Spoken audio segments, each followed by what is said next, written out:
আসসালামু আলাইকুম। দেবিদ্বার উপজেলার মোহাম্মদপুর গ্রামের এই রাস্তাটি অনেকদিন যাবৎ ভেঙে গত হয়ে আছে, যার ফলে এই রাস্তা দিয়ে গাড়ি আসা যাওয়া করতে সমস্যা হচ্ছে।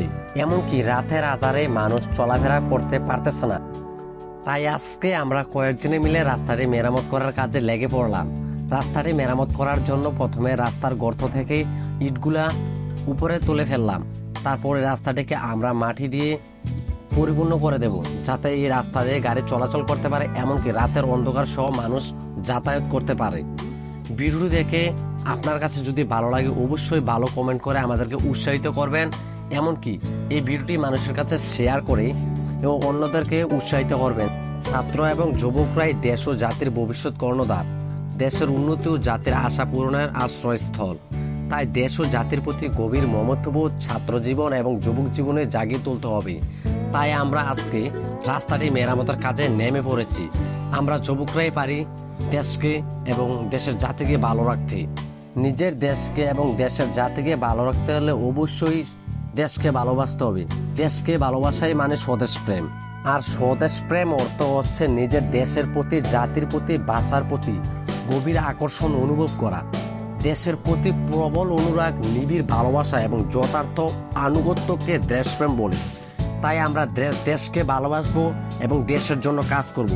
তাই আজকে আমরা কয়েকজন মিলে দেশের রাস্তাকে মেরামত করার কাজে লেগে পড়েছি। আপনাদের কাছে ভিডিওটি ভালো লাগলে অন্যদের কাছে শেয়ার করবেন, কারণ নিজের দেশকে ভালোবাসা মানে নিজের দেশের জনগণকে ভালো রাখা।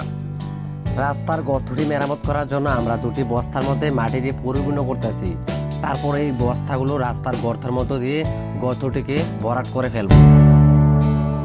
তারপর এখান দিয়ে গাড়ি যাতায়াত করতে পারবে, এমনকি মানুষও যাতায়াত করতে পারবে।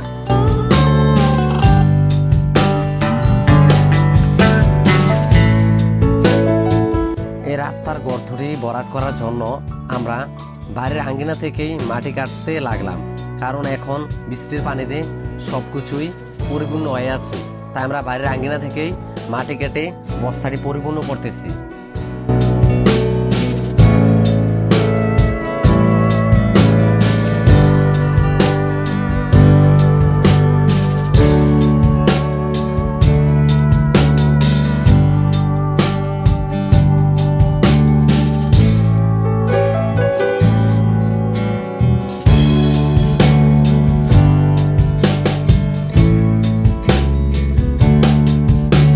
অবশেষে দুটি বস্তার মধ্যে আমরা মাটি দিয়ে পরিপূর্ণ করে ফেললাম।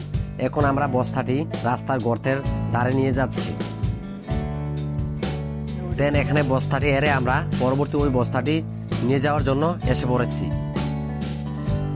আমরা এই বস্তাগুলা দিয়ে রাস্তার গর্তটি ভরাট করব। দেন এখান থেকে রাস্তার গর্তটি আমরা সমান করে নিচ্ছি। তারপর এখানে আমরা রাস্তার মধ্যে বস্তাগুলো দিয়ে দেব। এই রাস্তাটি দিয়ে কোনো গাড়ি চলাচল করতে পারতেছে না, এদের অনেক সমস্যা হচ্ছে। আমরা মাত্র 3 জনে মিলে আজকে উদ্যোগ নিলাম রাস্তাটি মেরামত করব। এমনকি রাস্তাটি মেরামত করার কাজে লেগে পড়েছি। দেন এখন আমি বস্তাটির মুখ বেঁধে দেব লুজ করে। তারপর বস্তাটিকে রাস্তার গর্তের মধ্যে ফেলে দেব। আপনারা দেখতে পারতেছেন আমি বস্তার মুখটি বেঁধে ফেলেছি। এখন ওইখানের গর্তের মধ্যে আরো প্রচুর মাটি লাগবে, তাই আমি মাটি নিয়ে চলে আসলাম। মাটিগুলা দিয়ে গর্তটিকে একদম পরিপূর্ণ করে ফেলবো। তারপরে এই ইটগুলা গর্তের উপরে দিয়ে দেব।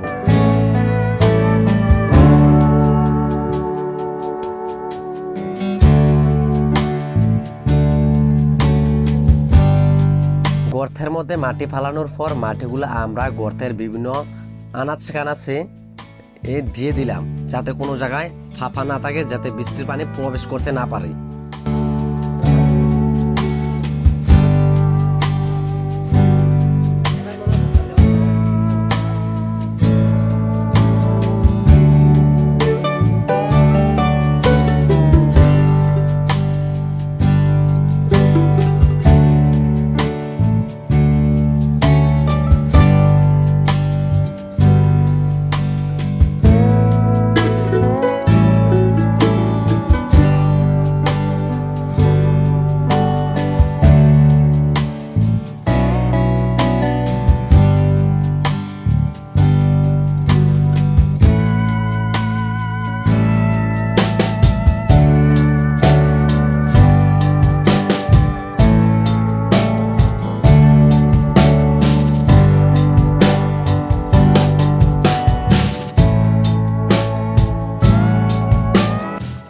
মধ্যে মাটি ফালানোর পর মাটিগুলো আমরা ভালোভাবে হিল দিয়ে নিলাম, যাতে বৃষ্টির পানি কোনো প্রবেশ করতে না পারে।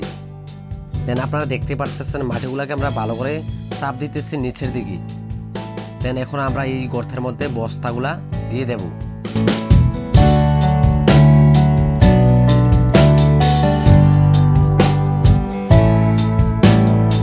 আপনারা দেখতে পারতেছেন রাস্তার মধ্যে কত বড় গর্ত।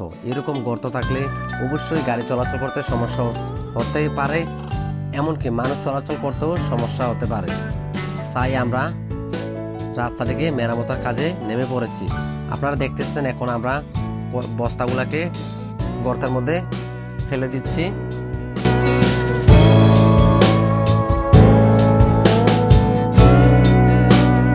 আমরা দেশ ও দেশের জনগণকে ভালোবাসি বলেই রাস্তাটির মেরামত করার কাজে নেমে পড়েছি।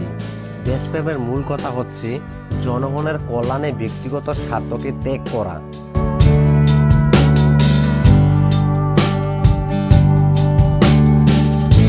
আমাদের এই কাজ দেখে অনুপ্রাণিত হয়ে আমাদের বড় দুই ভাই আমাদের কাজে সামিল হয়েছে। আপনারা দেখতেই পারছেন বড় ভাইদের সামিল হওয়ায় আমরা একটু উপকৃত হলাম এবং উৎসাহিত হলাম। বড় ভাইরা আমাদের কাজে অনেক হেল্প করতেছে। আপনারা দেখতেছেন এতক্ষণ আমরা তিনজন মিলে এই এত বড় কাজটি করতেছি। এখন দেখতেছেন আমাদের সাথে আরো দুইটি ভাই যোগ হয়েছে, তাই আমাদের কাজটি করতে একটু সহজ হচ্ছে।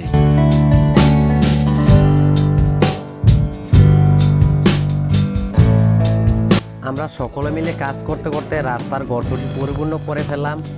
তারপর আমরা যে ইটগুলা গর্ত থেকে তুলে ফেলছি, এই ইটগুলা আবার রাস্তার মধ্যে বসিয়ে দিচ্ছি। আপনারা দেখতে পাচ্ছেন আমরা রাস্তার মধ্যে ইটগুলা বিছিয়ে দিচ্ছি।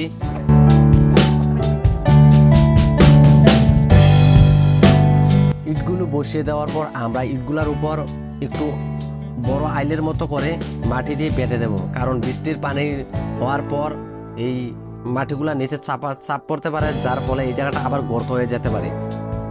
তাই আমরা এখানে একটু বেশি মাটি দিয়ে জায়গাটাকে ভরাট করে রাখবো, যাতে পরবর্তীতে কোনো সমস্যা না হয় বৃষ্টির পানিতে।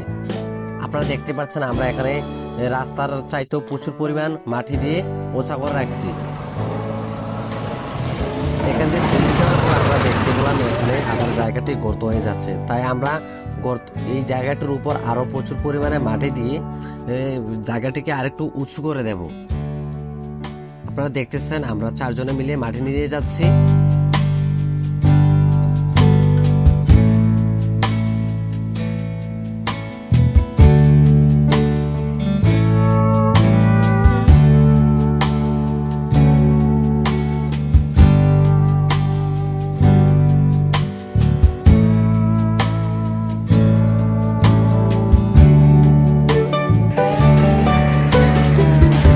এখানের গর্তটি মাটি দিয়ে পরিপূর্ণ করার পর আমরা সকলে মিলে মাটিটির উপর হাঁটতে লাগলাম এবং পা দিয়ে পাড়াতে লাগলাম, কারণ মাটিটিকে পা দিয়ে পাড়ানোর ফলে মাটিটিকে নিচে চাপ সৃষ্টি হবে এবং মাটিটি শক্তভাবে বসে পড়বে, যাতে বৃষ্টির পানি কেটে না যায়।